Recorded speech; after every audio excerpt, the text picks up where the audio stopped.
The channel. My name is Cossy. Welcome back to a brand new video.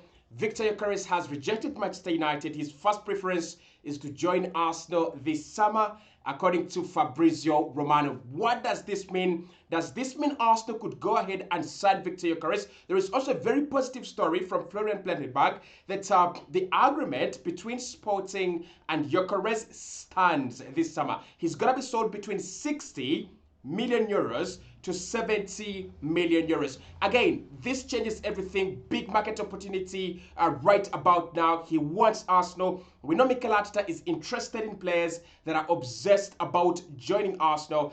And Andre Bata is a big fan. But what about Benjamin Sesko? What about Oli Watkins? Is VIKTOR Yokeres the one we shall be getting this summer? Hit the like button, subscribe to the channel as well. He's told Manchester United he doesn't want to go there, probably because of the option of the UEFA Champions League. They don't have UCL, and the player made it very clear right from April, May, that any club that doesn't have the UCL isn't his preferred destination. He's rejected Manchester United, and his first choice is to join Arsenal this summer. So, first and foremost, it's been reported by David Onstein all the time that Arsenal are still making good progress on the VIKTOR Yokeres deal, and they're also making very good progress on the Benjamin Sesko deal. What I want to say is, Fabrizio said before that Sesko is our #1 priority, our #1 target, and Gyökeres is just an option. However, David Onstein has never come out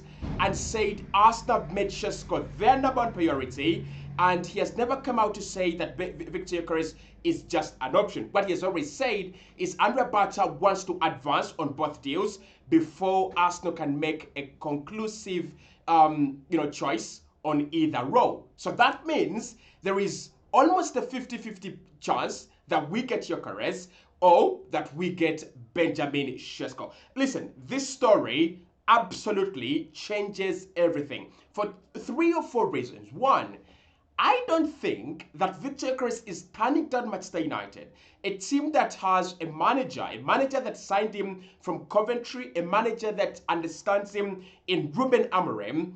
I don't think that he's turning them down for a club that is not interested in him. I think Yokeres and his camp are well aware, and they are convinced that Andre Bata and Mikel Arteta will do the deal to bring him to the Emirates Stadium if the conditions are right. That is number one. So that tells you actually where this deal is, because you don't turn down Manchester United. Yes, regardless of where they are as a club these days, you can see the financial pool they've got. You can see how attractive they still are. They have signed Matthias Cunha, 78 million euros. That is impressive for a club that has finished 16th or 15th on the Premier League table. And then they have also attracted Brian Bemo. Bemo was wanted by Chelsea, Tottenham, Arsenal, and a couple of other clubs. And Manchester United literally walked into the room, and Brian Bemo chose them. So Gyökeres turning down Manchester United, it's got a little bit more to do with he's convinced Arsenal want him, and he's convinced that at the right conditions, Arsenal will do the deal. That is number one. The second thing that you notice here is it is a little bit quiet on the Benjamin Sesko front, and we are getting news from the VIKTOR Yokeres. Right? Listen, I'm not saying Gyökeres is now the #1 target or this and that, not really. But what I'm trying to say here is this. Gyökeres rejects Manchester United, and a deal will not happen, or very unlikely to happen, right about now. There is no news on the Benjamin Sesko deal. We were told that Arsenal would bid for Benjamin Sesko after understanding how much it was going to cost, the structure of the payments and everything. And we were also told by Sky Sports German that Leipzig want in excess of 80 million euros. They want more than the 80 million euros that is in the release clause of the contract. So that is about, let's say, 70 million pounds. They want about 70 million pounds for this guy. Gyökeres, on the other hand, is going to cost an amount closer to 58 million pounds.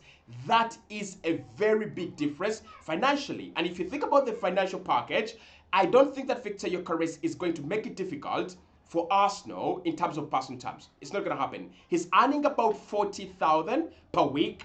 If you gave him 100,000, that is good. If you gave him 140,000, that is good. If you gave him 180, 190,000, he's gonna take that. So just like it was not true when people said, you know, Šeško is gonna cost 92.5 million pounds. That is not true, right? It is also not true that Gyökeres wants to earn 300k. I think it's crazy for a 27-year-old, soon turning 28, to make such crazy demands coming from the Portuguese league. So I think there is a very big sign that Arsenal could actually shift towards Gyökeres other than Benjamin Šeško, given the financial situation. Now, I think the price is going to be very, very important on who we sign. And given the fact that Nico Williams is not coming to Arsenal, he might go to Bayern or he might go to FC Barcelona. It means that if Arsenal are going to spend about 80 million euros or 75 million euros on a player like Rodrigo, then that means you go for a cheaper striker, isn't it? Like, because if you sign Benjamin Šeško for 80 million euros, then you go for a cheaper winger. But if the winger that you want in option number 1 is not available and is the only cheap one, the other 2 options are Rodrigo and Anthony Gordon, who are going to cost 70 million pounds each. That means that you go for a cheaper striker. Gyökeres is going to cost about 60 million or 58 or 59. Could even be less than that. I think that's what we're going to see. I don't think we're going to see 2 very expensive forwards arrive at Arsenal. We shall see 2 forwards arrive. One will be expensive, presumably Rodrigo or Anthony Gordon, and then one will be kind of a cheaper option, and that could be VIKTOR Gyökeres, in my opinion. Now, it is not guaranteed that Gyökeres is going to sign. Absolutely not, right? But for me, I think the player is convinced. Arsenal are serious. And I think that the Šeško rumblings could be to force Sporting and also to force Gyökeres and his agent to actually calm down with their demands. Because for 80 million euros on Benjamin Šeško, right? If Arsenal do that deal and United do the Hugo Ekitike deal, and let's say Liverpool do the Hugo Ekitike deal, right? Then what is left for Gyökeres is United and maybe Chelsea, or maybe Saudi Arabia as well, right? So if he wants to go to a top club in the UEFA Champions League, United is not an option. I don't think Chelsea are going to pay too much for a player like VIKTOR Gyökeres. So I think Sporting want to be a little bit more realistic.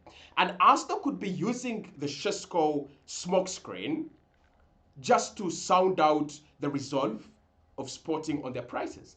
Or maybe, again, this could be true, Gyökeres could be a smokescreen. All this could be a smokescreen. All this could be Arsenal trying to show Leipzig that if you don't want to come down on your asking price and everything, we can go and send VIKTOR Gyökeres. He scored more goals than your player, and he's a hotter prospect than your player. So it could be a smokescreen. But where we are right now is that Arsenal have the preferred at the preferred destination. We have the upper hand from VIKTOR Gyökeres over Manchester United and over any other club right at the moment, as reported by Fabrizio Romano. Hit the like button, subscribe to the channel. We'll talk more about it.